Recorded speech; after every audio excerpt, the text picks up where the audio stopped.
Imagine that a restaurant has been booked for a wedding reception and the big day has finally arrived.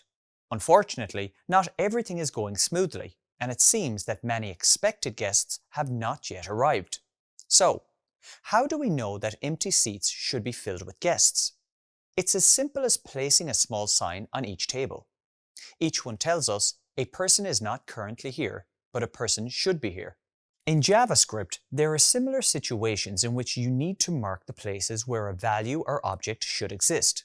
In this video, you'll learn about three types of empty values: the null data type, the undefined data type, and empty strings. I'll also demonstrate some of the scenarios in which you can expect to encounter these values. We'll start with the null data type. Null represents the intentional absence of any object value. It is also a return value of some built-in JavaScript methods. For example, let's say you create the variable named letters and assign it a string value of ABC. You'd like to search for the letter A in this string. You can do this by using the match method to search inside the variable. This returns an array with several pieces of information, but the most important part is that it confirms the A was found in the string. This time, let's use the same method on a different letter, the letter D. The return value of the match method should be an array, which is a kind of object in JavaScript. But since the D letter cannot be found, the array with the result can't be built. So null appears instead to indicate the absence of an object.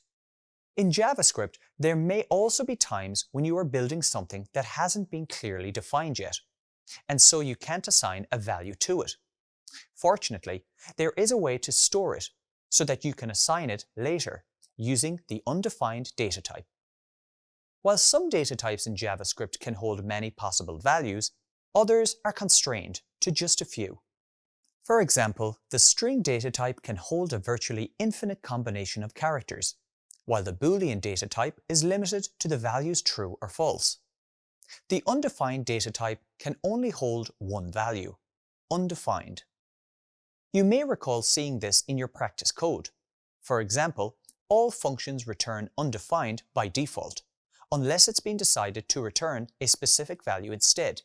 When you use console.log to output something like a name, you will see undefined displayed after the output.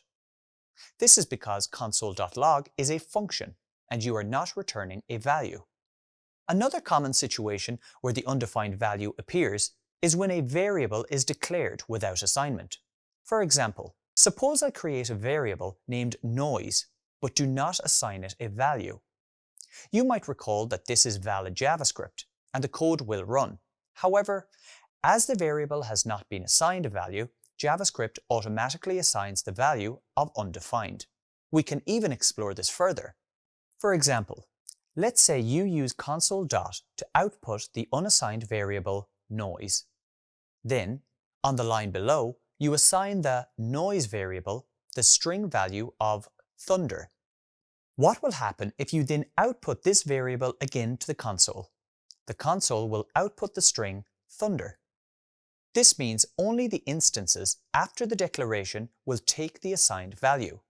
Even if the declaration assigns a value, any uses of the variable before the declaration will still return undefined.